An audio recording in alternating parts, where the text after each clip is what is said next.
2월 2일 화요일입니다. 매일 성경 묵상 나눔. 오늘 본문은 누가복음 10장 25절에서 42절입니다. 본문을 읽습니다. 어떤 율법 교사가 일어나 예수를 시험하여 이르되 선생님 내가 무엇을 하여야 영생을 얻으리이까? 예수께서 이르시되 율법에 무엇이라 기록되었으며 내가 어떻게 읽느냐? 대답하여 이르되 내 마음을 다하며 목숨을 다하며 힘을 다하며 뜻을 다하여 주 너의 하나님을 사랑하고 또한 내 이웃을 내 자신같이 사랑하라 하였나이다. 예수께서 이르시되 내 대답이 옳도다. 이를 행하라. 그러면 살리라 하시니 그 사람이 자기를 옳게 보이려고 예수께 여짜오되 그러면 내 이웃이 누구니이까? 예수께서 대답하여 이르시되 어떤 사람이 예루살렘에서 여리고로 내려가다가 강도를 만나매 강도들이 그 옷을 벗기고 때려 거의 죽은 것을 버리고 갔더라. 마침 한 제사장이 그 길로 내려가다가 그를 보고 피하여 지나가고 또 이와 같이 한 레위인도 그곳에 이르러 그를 보고 피하여 지나가되 어떤 사마리아 사람은 여행하는 중 거기에 이르러 그를 보고 불쌍히 여겨 가까이 가서 기름과 포도주를 그 상처에 붓고 싸매고 자기 짐승에 태워 주막으로 데리고 가서 돌보아 주니라. 그 이튿날 그가 주막 주인에게 데나리온 둘을 주며 이르되 이 사람을 돌보아 주라. 비용이 더 들면 내가 돌아올 때에 갚으리라 하였으니 내 생각에는 이 세 사람 중에 누가 강도 만난 자의 이웃이 되겠느냐. 이르되 자비를 베푼 자이니이다. 예수께서 이르시되 가서 너도 이와 같이 하라 하시니라. 그들의 길 갈 때에 예수께서 한 마을에 들어가심에 마르다라 이름하는 한 여자가 자기 집으로 영접하더라. 그에게 마리아라 하는 동생이 있어 주의 발치에 앉아 그의 말씀을 듣더니 마르다는 준비하는 일이 많아 마음에 분주한지라. 예수께 나와 이르되 주여 내 동생이 나 혼자 일하게 두는 것을 생각하지 아니하시나이까? 그를 명하사 나를 도와주라 하소서. 주께서 대답하여 이르시되 마르다야 마르다야 내가 많은 일로 염려하고 근심하나 몇 가지만 하든지 혹은 한 가지만으로도 족하니라. 마리아는 좋은 편을 택하였으니 빼앗기지 아니하리라 하시니라. 오늘 본문은 세 개의 단락으로 나눠져 있습니다. 단락별로 살펴보겠습니다. 우리가 잘 알고 있는 것처럼 변화산의 경험 이후로 예수께서 예루살렘에 올라가기로 마음을 정하셨습니다. 예루살렘에서 순환과 또 고난을 당하시고 죽임을 당하셔야 되는 것에 대해서 이야기하시면서 지금 예루살렘으로 올라가는 길 가운데 일어난 일들을 누가가 기록하고 있습니다. 첫 번째는 그 길 도상에서 어떤 율법 교사가 예수님 앞에 나와서 예수님에게 질문을 던지는 것입니다. 예수님을 시험한다라고 말할 때 이 시험하다는 것을 우리가 지나치게 어떤 악의를 가지고 의도적으로 예수님을 올무에 빠지게 하려고 시험을 했다기보다는 예수님의 명성이 이제 예수님이 하나님의 말씀을 가르치는 교사로서의 역할들을 감당하고 계시니까 아마 구약에 대해서 또 예수님이 하나님의 말씀에 대해서 얼마만큼 정통한지 율법에 대해서 잘 알고 계시는지를 확인하고 싶었던 것 같습니다. 그 질문이 이것입니다. 내가 무엇을 해야 영생을 얻으리까? 입니다. 영생이라고 하는 것은 하나님 나라의 생명을 의미하는 것이고 하나님 나라에 어떻게 내가 들어가며 또 하나님 앞에서 온전하게 살 수 있겠습니까? 이런 질문이라고 생각하시면 됩니다. 예수님께서 직접 대답하지 않으십니다. 다른 본문에는 예수님께서 대답하시는 것로 기록이 되어져 있는데 누가는 이 율법 교사 질문을 던진 사람의 입을 통해서 그 율법과 또 선지자들의 강령이라고 말하는 구약을 정리하는 두 개의 계명의 이야기를 하고 있습니다. 첫 번째가 무엇이냐면 내 마음을 다하며 목숨을 다하며 힘을 다하며 뜻을 다하여 내 주 하나님을 사랑하고 라고 말하는 신명기 6장에 나오는 이야기입니다. 지금도 유대인들의 쉐마 이래서 들으라 이스라엘아 이렇게 이야기하며 아이들이 3살, 4살 말을 시작하면 제일 먼저 암송하게 한다는 구절입니다. 들으라 이스라엘아 너의 하나님은 한 분이시니 라고 시작해서 나오는 너의 마음을 다하고 목숨을 다하고 힘을 다하고 뜻을 다하여 내 주 하나님을 사랑하라 라는 신명기 6장 5절의 말씀이 첫 번째 계명입니다. 이 계명과 또한이라는 말을 하면서 이제 우리가 잘 알고 있는 것처럼 두 번째 계명이 나오는데 내 이웃을 내 자신같이 사랑하라 라고 하는 두 번째 계명입니다. 이 계명은 레위기에서 레위기 19장 18절에 인용되어지는 말씀인데, 우리는 이제 레위기를 어떤 제사나 그 규례라고 말하는 제사의 의식에 대한 이야기, 또 절기에 대한 이야기를 가르치는 책으로 알고 있지만, 사실은 레위기는 하나님과의 관계, 또 하나님과의 관계가 확장되어져서 나와 사람들과의 관계를 이야기하는 거룩한 삶에 대한 이야기를 하고 있는 굉장히 중요한 책입니다. 그래서 이 율법사가 뭐라고 말을 하냐면, 하나님을 사랑하는 것과 이웃을 사랑하라고 한 이 두 계명이 동일한 계명이고 가장 중요한 계명입니다. 이렇게 이야기를 하고 있습니다. 예수님께서 이 율법 교사의 대답에 동의해 주십니다. 내 대답이 옳도다. 그리고 나서 하는 이야기가 있는데, 행하라 라는 겁니다. 행하라, 그리하면 살리라. 우리의 믿음의 가장 큰 도전이기도 합니다. 우리가 예수를 그리스도라 고백하는 것이 믿음이라고 할 때에 예수님께서도 우리에게 동일하게 말씀하시는 것 같습니다. 내가 나를 하나님의 그리스도, 하나님의 거룩한 자로 고백하느냐? 내 대답이 옳도다. 이를 행하라. 그러면 살리라. 이렇게 말씀하시는 것 같습니다. 단락을 요약해 보겠습니다.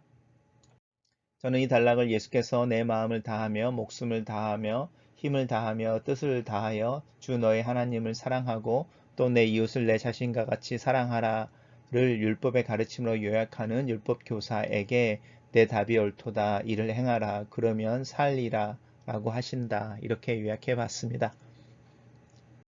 두 번째 단락입니다. 두 번째 단락은 이제 같은 사람인 거죠. 아까 어떻게 하면 영생을 얻을 수 있겠습니까? 라고 질문했던 그 율법 교사, 하나님을 사랑하는 것과 이웃을 사랑하는 것이 굉장히 제일 중요한 두 개의 계명이면서 사실은 동일한 계명이다라고 말했던 그 사람이 자기를 옳게 보이려고 라고 말하는데, 맨 처음에는 예수님이 구약에 대해서 얼마만큼 정통하고 있는지를 확인하고 싶어서 질문을 했다면, 이제는 자신이 대답했던 그 대답에 대해서 예수님이 동의해 주시니까 자신의 어떤 고민하는 부분을 좀 더 내놓는 것 같습니다. 그 질문이 무엇이냐면 내 이웃이 누구입니까? 라는 것입니다. 여기서 이제 이웃이라고 번역되어져 있는 이것인데요. 이것을 우리로 하면 뭐라고 할까요? 내 동무는 누구입니까? 아니면 내 동족은 누구입니까? 라는 뜻입니다. 이 이웃은 단순히 옆에 사는 사람을 이야기하는 게 아니고 누가 나와 같은 사람입니까? 라는 뜻입니다. 왜냐하면 이웃을 사랑하는 것은 내 자신을 사랑하는 것이니까, 내가 내 자신을 사랑하는 것처럼 내가 이웃을 사랑한다고 할 때 나와 이웃은 같은 사람인 거죠. 그래서 이 이웃이라는 단어는 개인을 의미하지 않고 집단을 의미하는 단어이고, 특별히 유대인들은 이 단어를 썼습니다. 동족, 동무. 사도 바울도 그런 이야기를 많이 쓰고요. 그래서 이제 형제를 사랑한다고 말하는 이 형제들아 이렇게 이야기할 때 사실은 이 이웃이라는 단어와 동일한 이야기를 씁니다. 그러니까 나와 같은 카테고리 안에 있는 사람이라는 뜻입니다. 그래서 이제 이 율법 교사는 은연중에 그 이야기를 하고 있는 거죠. 누가 나와 같은 사람입니까? 내가 동일시하고 나와 동일시하고 또 나와 같은 신앙을 가지고 있고 나랑 가장 비슷한 사람이 누구입니까? 이제 이 질문을 하고 있는 것이고, 유대인들은 이 이웃이 유대인이라고 말하는 자신들의 동족, 동포, 또 유대교라고 하는 동일한 신념, 종교적인 믿음과 신념을 가진 사람들, 그러니까 이 이웃에는 자연스럽게 누가 안 들어가는 거냐면 이방인이라든지 또 사마리아인이라든지 이렇게 또 우리가 이제 유대인들이 이야기하는 죄인이라고 하는 사람들은 벌써 누가 내 이웃입니까? 라고 물을 때 이 이웃이라는 카테고리에 들어가 있지 않습니다. 이 단어, 이것을 의미를 기억하시면서 내 이웃이 누구입니까? 라는 질문을 생각해 보십시오. 이것은 내가 나처럼 사랑할 만한 사람이 누구입니까? 라는 뜻이고, 나처럼 나를 사랑하는 것처럼 사랑할 만한 사람이라는 뜻은 나와 같은 사람, 나랑 비슷한 사람이 누구입니까? 이렇게 말하는 것이죠. 근데 이제 예수님이 전혀 다른 이야기를 하는 거죠. 예화를 들어서 이제 비유를 들어서 이야기하시는데, 어떤 사람을 이야기하고 있습니다. 이 어떤 사람은 유대인을 의미하죠. 그리고 이 사람이 이제 여리고로 가는 중에 강도를 만났는데 이제 거의 죽게 되었다라고 이야기하는 극한의 상황입니다. 어떤 곤경에 처했다든지 어떤 사람의 필요가 있을 때 그 필요를 채워준다고 말할 때 어떤 사람이 가지고 있는 그 필요, 곤경, 또 어려움이라고 말하는 것을 극대화시켰을 때 가장 우리가 이제 어떤 과장한다고 할까요? 가장 극적으로 이야기할 때 그게 바로 죽게 되어진 상황인 거죠. 그래서 죽게 되어진 상황을 예수님이 설명해 내고 있습니다. 그럴 때에 이제 이 사람을 지나가는 사람인 거죠. 지나가는 사람인데 첫 번째 대상이 이제 제사장입니다. 제사장이 그 길로 내려가다가 그를 보고 피하여 갔습니다. 근데 이제 이 사람이 뭐 하나님 앞에 예배를 드리러 가다가 아니죠. 그 길로 내려가는 거니까 예루살렘에서 여리고로 가는 길이죠. 그러니까 그 어떤 꼭 율법이라고만 내가 급하게 제사를 지내러 예루살렘에 올라가는데 뭐 죽는 사람을 만졌다든지 이래서 내가 더럽혀지면 제사를 드릴 수 없으니까 이런 게 아니고 오히려 반대의 경우이죠. 오히려 예루살렘에서 제사를 드리고 집으로 가는 길에 이렇게 이제 우리가 오히려 반대로 이야기할 수 있죠. 근데 그 길을 내려가다 피하여 가고라는데 이 피한다는 뜻은요, 단순히 이렇게 옆으로 지나갔다라는 뜻이 아니라 반대의 길로 갔다는 것입니다. 그러니까 이렇게 지나가다가 되돌아가 버리는 거죠. 예루살렘으로 되돌아갔다? 이렇게 이야기하시면 오히려 낫고, 아니면 반대로 나와 있는 길을 뺑 돌아서 갔다. 이런 뜻입니다. 또 동일하게 이제 그 다음에 나오는 사람이 레위인입니다. 레위인도 그것에 이르러 똑같은 행동을 합니다. 똑같은 행동을 하는데 이 제사장과 레위인이라고 이야기하는 것은 이제 유대교의 가르침 속에 또 특별히 이 율법 교사가 이제 굉장히 종교적인 바리새인인 거니까 종교적인 리더들 또 순결한다고 이야기한 하나님 앞에 가장 정직하게 또 하나님을 섬기는 자들로 분류되어지는 두 그룹의 사람들을 들어서 이야기를 하고 있습니다. 근데 이제 그 제사장과 레위인에 반대되어지는 사람이 나오는 거죠. 어떤 사마리아인, 그러니까 내 이웃이 누구입니까? 라고 말할 때 이 이웃의 아예 카테고리에 들어있지 않은 사람을 예수님께서 의도적으로 등장시켜서 이 사마리아인을 이야기하는데, 이 사마리아인이 그를 보고 강도당하여 죽게 된 사람을 보고 불쌍히 여겼다는 거죠. 이게 주님이 가지고 계시는 마음이죠. 과부의 아들 앞에, 야이러의 딸의 죽음 앞에, 또 백부장의 하인의 아픔 앞에서, 또 뭐 베드로의 장모의 열병에서 이렇게 예수님께서 사람들을 고치시는 이유 중에 가장 큰 동기로 이 긍휼이라고 하는 부분이죠. 불쌍히 여겨서 가까이 갔다는 겁니다. 멀리서 보는 게 아니고 가까이 가서, 이 가까이 갔다는 것은 자세히 관찰하여 이 강도 만나서 죽게 되어진 사람의 상황에 대해서 분명하게 관찰하고 분석하고 무엇이 필요한지를 아는 것이 바로 이 가까이 갔다라는 뜻입니다. 그리고 이제 그 사람에게 필요한 부분이 이것인데, 이제 기름과 포도주를 상처에 부었다라고 하는 이것은 이제 응급처치를 했다는 뜻이고요. 자기 짐승에게 태웠다라고 말하는데, 자기가 타고 가던 짐승일 수도 있고 자기의 짐을 싣고 가던 짐승일 수도 있는데, 이제 이 사람을 이제 자기의 짐승에 태워서, 우리가 이제 주막이지만 사실은 이제 여관이죠. 여관이나 우리가 이야기한 호텔 같은 곳인데 데리고 가서 돌봐줬다라고 말하고, 그리고 이제 이튿날에 아침에, 이 이튿날에 그냥 무조건 이튿날이 아니라 아침 일찍이라는 의미를 가지고 있어서 그 다음날 일찍 이 사마리아인이 이제 이 사람을, 그 강도 만난 사람을 주막 주인에게 부탁하여 잘 돌봐주라. 그리고 비용이 더 들면 내가 돌아올 때 갚을 거다라고 이야기하면서 이틀의 품삯을 줬다라는 뜻입니다. 그러니까 이제 이 사마리아인이 한가해서라는 뜻이 아니죠. 그 이튿날 아침 일찍이라고 말하는 이 뉘앙스 속에서 이 사람이 굉장히 바쁜 사람인데 그 자기의 걸음이나 일정을 딜레이하면서 이 사람의 어떤 그 죽게 되어진 그 상황에 대해서 반응하는 부분을 이야기하고 있습니다. 그러면서 이제 예수님이 구체적으로 이야기하시는데요. 세 사람 중에라고 말합니다. 그래서 하나가 제사장, 레위인, 그리고 사마리아인 중에 누가 강도 만난 자의 이웃이 되겠느냐라고 말합니다. 그랬을 때에 이 율법사가 사마리아인이라는 말을 쓰지 않죠.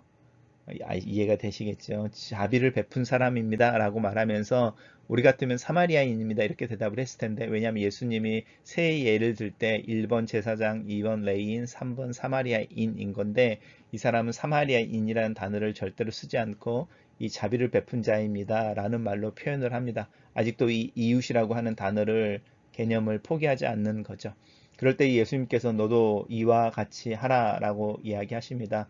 그래서 누가 우리에게 이웃일까라고 말할 때 그 이웃은 우리 눈에 어떤 필요가 보이는 사람이고 그 필요를 채워주기 위해 우리가 우리의 일상을 인터럽트 당하고 멈추고 그 필요를 채워주기 위해 그 사람 앞에 섰을 때에 그 사람이 비로소 우리의 이웃이 된다라는 것입니다.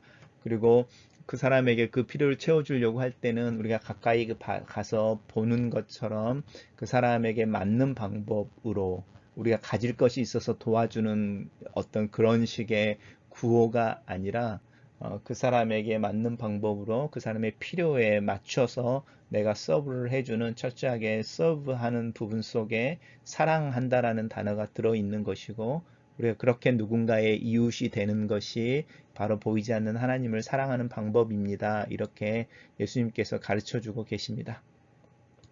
단락을 요약해 보겠습니다. 저는 이 단락을 누가 내 이웃입니까? 라고 묻는 그 율법 교사에게 예수께서는 강도 만난 사람을 돌봐준 사마리아인의 비유를 말씀하시며 필요가 있는 자들에게 자비를 베푸는 그 사람이 바로 이웃이라고 말씀하신다. 이렇게 요약했습니다. 세 번째 단락의 이야기는 우리가 잘 알고 있는 이야기입니다. 마르다와 마리아의 이야기입니다. 제자와 예수님이 예루살렘으로 길을 갈 때에 마을에 들어갈 때 한 마을에 들어갔는데 그 마을에 마르다라고 하는 여인이 있고 마리아라는 동생을 가지고 있다 이렇게 이야기하죠. 그래서 이제 마르다는 이제 예수님과 제자들을 영접했다는 게 환대하는 거니까요. 환대해서 집으로 이렇게 모셔드렸으니까 당연히 대접을 해야 되는 거죠. 그래서 마르다가 해야 되는 일은 그 대접을 하기 위해서 이제 마음이 분주한 거죠. 최소한 12명이고 우리가 이 이야기의 맨 처음에 시작이 70명의 제자들이 파송받았다고 돌아와서 간증을 했던 이야기를 기억한다면 지금 이 마르다가 예수님과 함께 자기의 집으로 들여서 이제 저녁을 대접하려고 하는 사람들의 숫자가 사실은 하나나 둘, 또 12이 아닐 수 있죠. 훨씬 더 많은 숫자이니까 얼마나 마음이 분주하겠습니까? 이 마음이 분주한다고 말하는 이 분주한다는 뜻은 사방에서 이렇게 뺏어간다 이런 뜻입니다. 그러니까 마음이 사방으로 뺏겨져 있다, 나뉘어져 있다. 이제 이런 뜻으로 이 분주하다라는 마음을 쓰고 있으니까 얼마나 바빴을지 한번 생각해 보십시오. 그러는 중에 이제 예수님에게 나와서 동생이 나 혼자 일하게 하는 것을 주님이 좀 보셔서 또 그 마리아로 하여금 나를 좀 도와달라고 요청을 하는데 예수님께서 이제 마르다에게 이야기하십니다. 마르다야 마르다야 이름을 2번 불러주시는데 사실 이런 경우가 많지 않죠. 예수님이 책망하는 게 아닌 거죠. 마르다를 굉장히 사랑스럽게 부르면서 어떤 이야기, 마르다가 알아야 되는 이야기를 사실은 하고 있습니다. 우리가 이제 조언을 하려고 할 때 되게 중요한 부분인데, 조언이라고 하는 부분이, 어드바이스라고 하는 부분이 어떤 가르침이 아니라 격려가 되어지는 가장 큰 어떤 그 요인이 사실은 그 마음이 전달되어지는 것인데 예수님이 마르다를 2번 부르시면서 그 애틋한 마음을 전달하고 계십니다. 많은 일로 근심하고 염려하지만 몇 가지인지 하든지 한 가지만 해라 이렇게 말합니다. 어떤 분들은 이걸 되게 쉽게 설명하시는 분들도 있습니다.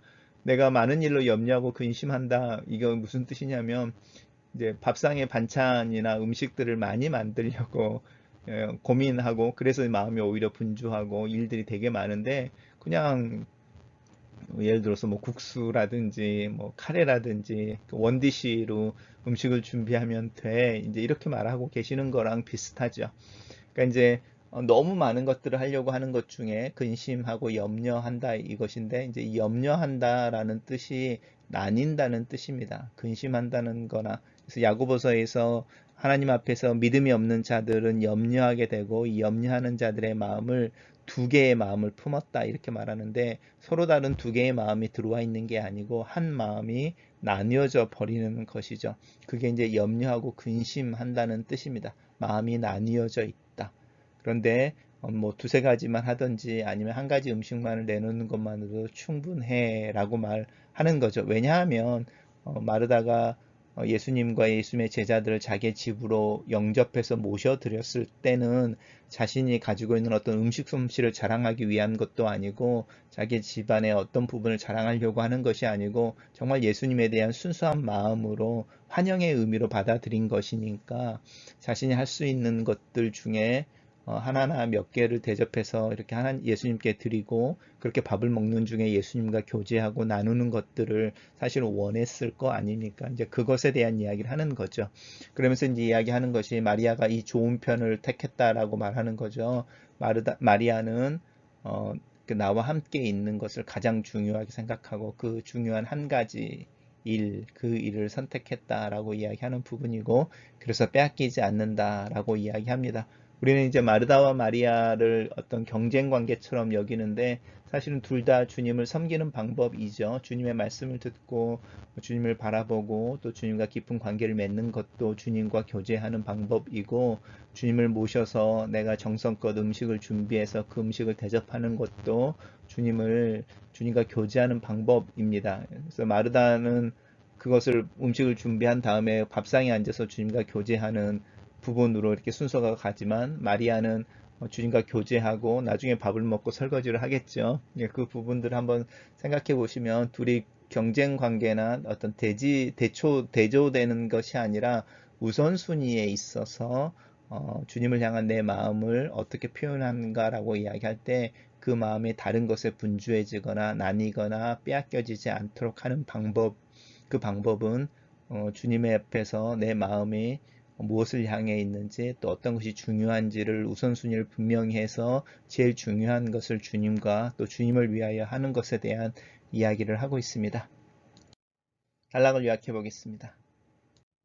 저는 이 단락을 좀 길지만, 마르다가 예수와 일행을 자기 집으로 영접하여 식사 대접을 준비할 때 그녀의 동생 마리아는 예수의 발치에 앉아 그의 말을 듣는다. 마르다가 마리아가 자신을 돕지 않는 것을 불평할 때에 예수께서는 많은 일로 염려하고 근심하지 말고 좋은 것 또 한 가지를 택하는 것의 중요함에 대해서 말씀하신다. 이렇게 요약했습니다. 묵상 포인트입니다. 모세와 선지자들의 가르침을 한 두 장으로 요약할 수 있는 깊이 있는 지적 이해를 가진 이들이 있다. 영생의 길을 알고 있었다. 그러나 그 길을 걷지는 않는다. 나 또한 이 가르치는 자들의 카테고리 안에 속해 있다. 예수께서는 율법 교사가 올바로 알고 있음을 인정하고 칭찬한다. 그러나 아는 것만으로는 충분하지 않다. 그렇게 살아야 한다. 그것을 행해야 한다. 이것이 바로 믿음의 도전이다. 예수를 그리스도로 고백하는 믿음은 그리스도를 내 삶의 주인으로 주권을 가진 존재로 고백하고 내 삶을 그분의 주권 아래에 내어놓는 것을 의미한다. 그리스도의 주권을 인정한다는 것은 무슨 뜻일까? 나는 어떻게 내 삶을 그리스도의 통치 아래에 내어놓을 수 있을까? 여전히 나는 오늘 하루 내 몸을 움직여 살아야 하고 내 몸으로 먹고 마시며 내 몸으로 사람을 만나고 관계를 맺는다. 나라고 하는 움직이는 존재는 내 머리와 내 마음을 따라 움직인다. 내가 내 삶의 주권을 가지고 있는 것이 자연스럽다. 그런데 그리스도를 주님으로 고백한다면 나는 내 몸으로 먹고 마시는 문제를 주님과 연결시켜야 한다. 내 몸으로 사람을 만나고 관계를 맺을 때 그것을 주님과 연결해야 한다. 나는 어떻게 주님을 인정하고 인식하고 또 고백하며 살 수 있을까? 두 번째 묵상 포인트입니다. 하나님을 사랑하는 것은 곧 이웃을 사랑하는 것이다. 이웃은 누군가 내 옆에 있는 사람이다. 내 옆에 사는 이들이 이웃이다. 이 이웃은 나와 여러 모양으로 비슷하다. 그런데 예수께서는 이런 이들이 이웃이 아니라고 하신다. 이웃이 되는 방법에 대해 말씀해 주신다. 내가 특별히 도움이나 채워줘야 하는 필요가 있는 이들을 향하여 긍휼과 자비를 베푸는 것이 누군가에게 이웃이 되는 방법이다. 곤경에 처해 있는 이웃에게 자비를 베풀 여유로움이 나에게 있는가? 나에겐 진정한 이웃이 있는가? 또 나에게 누군가가 이웃인가? 같은 교회에서 신앙생활을 하고 또 예배를 같이 하고 삶을 같이 살아가지만 이웃이 아닐 수 있다. 필요가 보이는데 그 필요를 외면한다면 그는 내 이웃이 아니고 나는 그 교우의 이웃이 아니다. 도움이 필요한 것이 내 눈에 보일 때 그 도움을 제공하기 위해서 나서는 것은 오지랖이 아니다. 요즘은 이 도움을 주는 것이 오히려 위험하고 불필요한 오해를 받는 시대가 되었다. 이 도움을 주는데 겸손하게 아무런 대가를 원하지 않고 내 마음의 전심으로 돕는 것이 필요하다. 내가 원하는 방법으로 도움을 주는 것이 아니라 돕는 이웃이 되기 위해서는 그 사람에 대해 자세히 살펴야 한다. 무엇이 필요한지, 어떻게 도와야 도움을 받는 이의 필요를 현명하게 채우면서도 그 사람의 존엄이나 자존심을 보호할 수 있을지를 고민해야 한다. 나는 잘 돕는 사람이 되고 싶다. 누군가에게 좋은 이웃이 되고 싶다. 나에게도 그런 좋은 이웃이 있기를 또한 기도한다. 내 필요를 보고 그 필요를 채워주는 일을 주님께서 보내주시기를 기도한다. 헌신적인 봉사도 귀하지만 말씀을 듣고 순종하는 일보다 앞설 수는 없다. 이 말씀의 교제를 소중히 여기는 것이 필요하다. 많은 일 때문에 차분히 말씀을 듣는 시간을 잃어버리고 있지는 않는지 이 우선순위를 분명하게 하는 것이 필요하다. 하나님 앞에 설 때에 반드시 통과하게 되는 불이 있다. 이 불길을 통과하는 중에 불필요한 것, 불순물이 다 타버리고 온전하고 순전한 것만이 남아 하나님 앞에 서게 될 것이다. 내 안에 있는 다양한 관심과 욕심들은 다 타버릴 것이다. 내 마음을 나뉘게 하는 근심과 염려도 타버릴 것이다. 하나님에 대한 신뢰하지 못하는 불신앙과 불순종도 타버릴 것이다. 온전히 주님과 함께 교제하고 함께 했던 일들만 남아서 내 손에 들리고 하나님 앞에 내어드리게 되는 나의 선물이 될 것이다. 마르다처럼 일하기를 원한다. 그러나 이것저것이 아니라 정말로 내 마음을 담은 정갈하고 맛있는 음식으로 상을 차리기를 원한다. 또 그 상에 함께 주님과 앉아 주님과 대화를 나눌 그 기대로 나는 기꺼이 일을 하고 땀을 흘리겠다. 그 음식을 차리는 중에 함께 음식을 나눌 기쁨이 내 마음을 채우기를 기도한다. 그렇지 않고 이 일이 내 마음을 흩어버리고 주님을 바라보고 기대하기보다는 나와 함께 일하지 않는 일들에 대한 책망이나 탓함으로 나타난다면 나는 과감하게 그 일을 하지 않고 오히려 그냥 주님 앞에 앉아 주의 말씀을 듣는 마리아가 되겠다.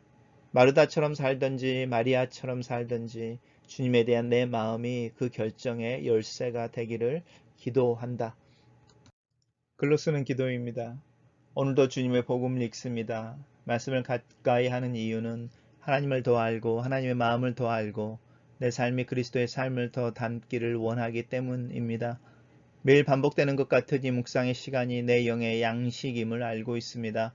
말씀을 읽고 묵상한 것을 내 삶에 적용하기 위해 노력하는 것이 나의 자연스러운 일상이 되기를 원합니다. 이 묵상이 내 머리에 머무르는 것이 아니라 내 몸을 움직이는 원천이 되게 하소서. 내 삶의 주권자가 되시는 그리스도 앞에 머리를 숙입니다. 주의 말씀을 듣고 행하는 자가 되게 하소서. 특별히 주님의 시각으로 내 주변에 있는 이들, 스치듯 지나가는 이들을 볼 수 있게 하소서. 내가 가진 편견과 선입견에 갇히는 것이 아니라 주님의 사랑, 주님의 자유로움으로 그들을 보기를 원합니다. 주님의 마음으로 그들의 필요를 보게 하소서. 때로는 내 자신을 더럽히고 내 손에 먼지를 묻히는 것을 주저하지 않게 하소서. 좋은 이웃이 되는 일에 머뭇거리지 않도록 나를 도와주시옵소서. 내가 알고 있는 이 두 계명, 하나님을 사랑하는 것과 이웃을 사랑하는 것을 하나로 연결하여 하나님을 사랑하듯이 내게 보내주시는 이웃을 사랑하게 하소서. 이 일이 가장 중요한 것이니 이 일을 붙잡고 살게 하소서. 나에게도 주님의 보이는 손길처럼 내 옆에 서 있는 이웃을 보내주시옵소서. 나로 하여금 주님을 닮은 이웃이 되게 하시고 또 나에게 주님을 닮은 이웃을 주시옵소서. 마르다처럼 주님을 위하여 일하게 하시고 마리아처럼 주님의 발치에 앉아 배우게 하소서. 나는 주님을 알고 주님을 닮고 주님처럼 살기를 원합니다. 이 도전 앞에 정직하게 서 있습니다.